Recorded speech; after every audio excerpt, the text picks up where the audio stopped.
name is Laura. If you are new here, welcome. If you're not, welcome back. Thank you for clicking on this video. Today we are going to talk about fungus gnats. I have had a couple of people ask me how I got rid of my fungus gnats. I know in one of my videos I talked about how I had this just awful fungus gnat infestation. And after that, I've been asked how the heck I got rid of those fungus gnats. Oh my gosh, let me tell you, I understand if you have fungus gnats, you're probably so annoyed with them. Honestly, even though they're not the most harmful pest, I find them one of the most annoying because they don't just stay in the plant, like you just see them everywhere around you, like you're just walking around and all of a sudden you're just like swatting them away. So let's get rid of your fungus gnats. So what is a fungus gnat? Fungus gnats are little tiny flies that will live in the soil of your plant. They live in the top inch or two of soil, especially if it's moist. I'll insert a picture in case you've been lucky enough to never have seen a fungus gnat, or if you're trying to identify what pest you have and you're wondering if it is or is not a fungus gnat. So here's a picture of one. They live in the soil of your plant and they feed on the organic matter in your soil, such as any like decaying leaves that are in there, as well as the roots of your plant, which is where they can cause some harm to your plant. Fungus gnats like a lot of moisture, so one of the biggest reasons people get fungus gnats in their plants is if they're overwatering or keeping the tops of the soil too damp. On top of moisture, they also like warmer temperatures, specifically between 70 and 80 degrees. So basically anyone who's overwatering their plants and keeps their house from 70 to 80 degrees is going to have fungus gnats. So basically all of us. Because who doesn't overwater their plants once in a while? That's why most people will encounter fungus gnats in their time keeping plants. So where do these pesky, nasty bugs come from? They can be introduced from other infested plants. So a plant that maybe you get at a nursery, from a friend or an exchange, or from a local box store could either have adult fungus gnats already in the soil or larvae, and those can mature and start infesting all of your plants. They can also come from infested soil. So unfortunately, even if you're buying brand new soil, you're not 100% guaranteed that you're not going to have fungus gnats or fungus gnat larvae already in that soil. So even like the big prepackaged bags of soil you can get at like Home Depot or Target or wherever you get your soil, or even online, might come with fungus gnats. Fungus gnats also live outdoors in most areas of the world, especially when it's warm out. So if you keep any of your plants outside in the summer, or if you're lucky enough to live somewhere where it's warm year round and you keep your plants outside, they could get a fungus gnat infestation, and if you bring them inside, that could infest the rest of your plants. So in order to understand how to fight off fungus gnats and eradicate an infestation in your home, we need to first understand a fungus gnat's life cycle. So I'm going to insert a picture here of what the fungus gnat life cycle is, and then we'll talk through it. Fungus gnats will lay eggs in the soil of any moist substrate, specifically soil. Those eggs will hatch in about 4 to 6 days, and fungus gnats can lay hundreds of eggs at a time. So that's how even just a handful of little gnats can turn into huge infestations so quickly. After the first 4 to 6 days, they will hatch and be larvae. That is the stage when they're the most harmful to your plants. They will be larvae for 10 to 14 days, and then go into a pupa stage where they will stay for 4 to 7 days. After this, they will be mature adults and they'll be buzzing around and be in your faces and all up in your plant. And while they're adults, they will mate, lay more eggs, and infest all your plants. And after about 7 to 10 days, they will die. This means that the fungus gnat life cycle is about 1 month. So we got to keep this in mind when we're fighting off fungus gnats, because any treatment you use is not going to be immediate. It's going to be about a month until you start seeing a difference. So this is what a lot of people are most worried about. How do fungus gnats harm your plants? Can they harm your plants? What are they doing to your plants when you're seeing them buzz around them? The adult fungus gnats really are just annoying.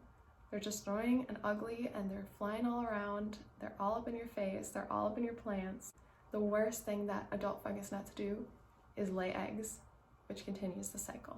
Larvae, on the other hand, especially if there's a lot of them, so if you do have an infestation and not just a handful of them, are what's going to cause harm to your plants in the long run. They feed off of the root system and other decaying matter, and unfortunately when they do feed off the root system, they can drain your plant from its essential nutrients, which can cause your plant to have stunted growth, kind of funky growth, or even wilt, and in a really, really severe case, can cause your plant to die.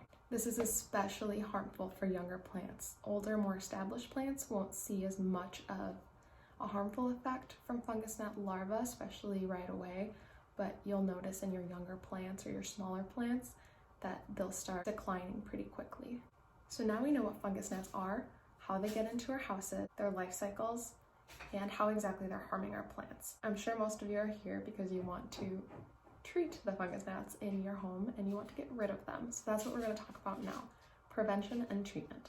Let's start with prevention. So like we talked about before, fungus gnats can enter your house through other infested plants.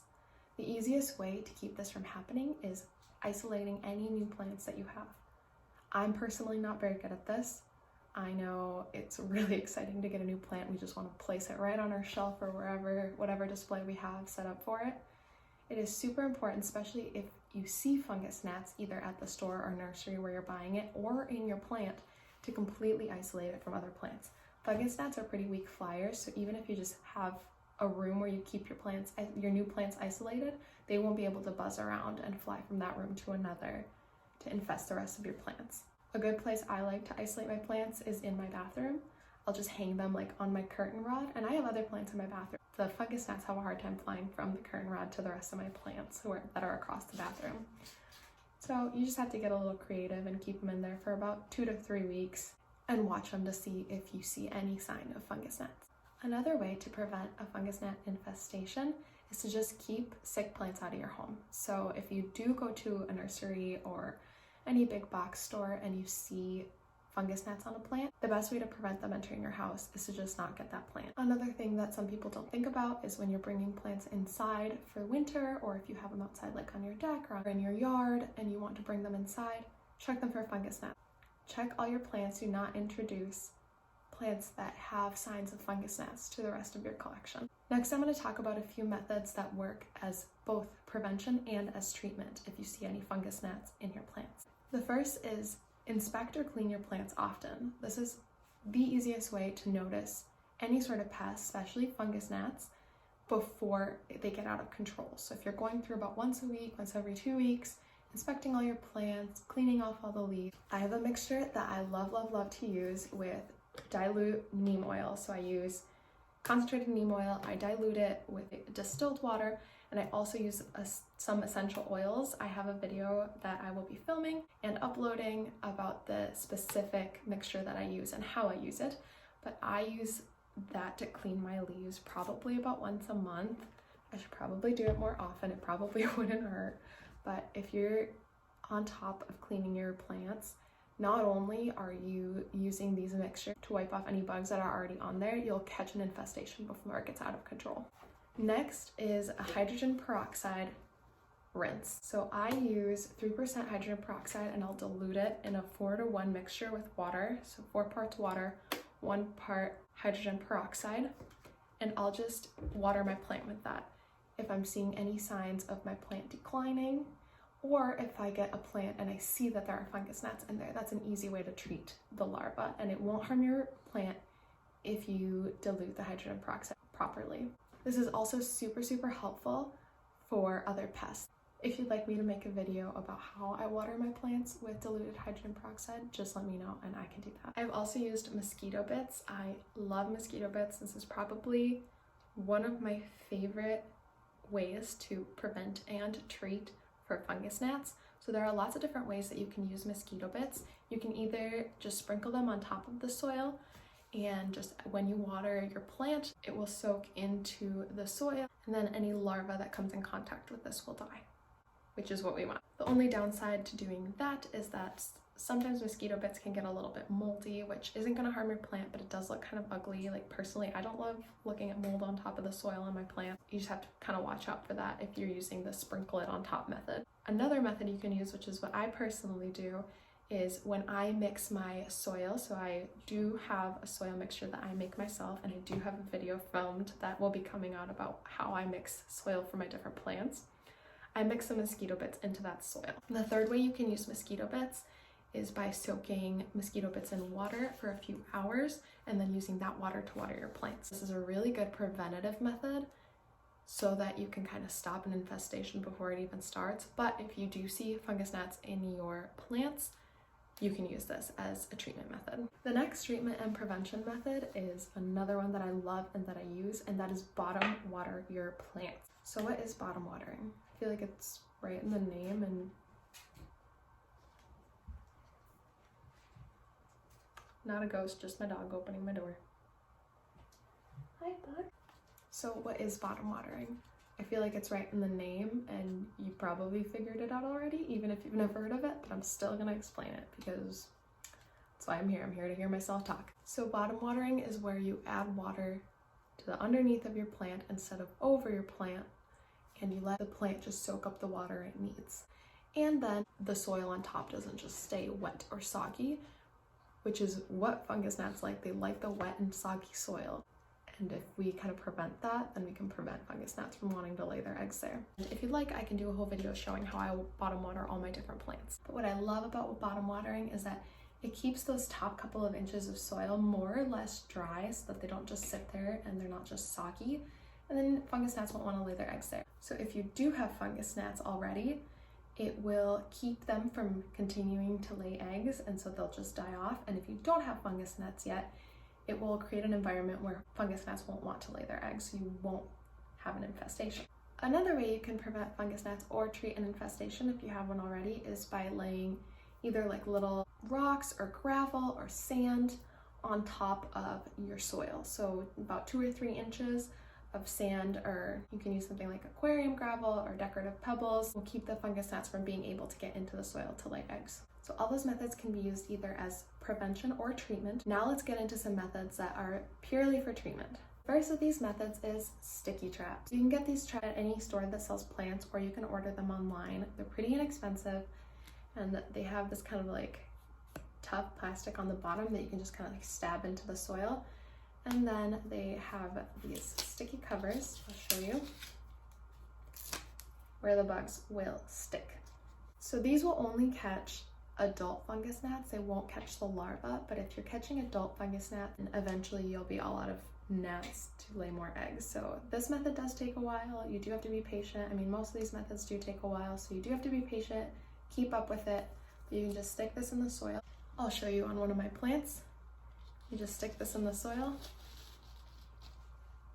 and the fungus gnats are attracted to that color, I guess, and they'll come and they'll just stick on there, and then they will die. Another method you can use is any sort of fruit fly traps. So I know they sell these at grocery stores, at convenience stores. You can buy these online, or you can make them yourself, but they're just like these little cups that have this like sweet liquid inside, and the bugs will fly in and kind of drown in that. So it's kind of sad, but I mean, we're talking about killing bugs, so we can't be sad about killing bugs. But again, this method only works for the adults, so you have to be pretty patient while you kill off all the adults and wait for the larvae to turn into adults so that you can kill those off too. A method that I've heard works for a lot of people, but personally I haven't tried it, is diatomaceous earth. So since I don't have any diatomaceous earth, because again, I've never used it, I'll insert a picture here of what it looks like. So I'm not sure if you can buy this in-store, but I'm 100% sure you can find it online. It's pretty inexpensive. And the way that diatomaceous earth works, it works for many different pests, is that you dust your plants with it. It's kind of this like powder. You have to make sure that when you're using it, you're careful not to inhale it. It's not harmful to human beings. It can just be a little bit irritating. But for bugs, it's like little glass. They just walk all over it and just get shredded. Yay for killing bugs. It will work on fungus gnats, both on the larvae and on the adults. Last but not least, this method might be a little bit bizarre for some people and might seem a little counterintuitive, but hear me out. You can release beneficial bugs into your home. And I know that sounds really gross, especially if you're like anti-bugs. Like, why would we be releasing more bugs into our house when we're just trying to get rid of bugs? But there are beneficial bugs, such as ladybugs or lacewing larvae, that will eat pests. That's a good way to keep pests under control if you're comfortable releasing more bugs into your home. And if you're not, I mean, there's like 10 other methods we talked about today. I know some people have had good luck with this. I personally haven't tried it, but there's a lot of videos out there of people who have. I know Harley G just released a video where she released a bunch of bugs into her house, so I'm kind of interested to see how how that ends up working for her. And maybe I'll try it in the future, I don't know, but hopefully I won't need to. Hopefully I won't have any more bug infestations. Lastly, I would like to remind you to be patient and don't give up when treating your plants. Stay strong against these bugs. You will beat them. If you have any further questions about any of the methods I talked about today, feel free to leave them in the comments. I will get to all of you if you have any questions, and if you'd like a more specific video about one of the methods that I talked about today, let me know and I can make that too. And if you're experiencing pests, just know we've all experienced pests and you'll get out of this. Thanks so much for watching today. Give me a thumbs up or a thumbs down on this video, depending on whether you liked it or not. It helps me know what kind of content to create for all of you. I'll see you in my next video. Bye!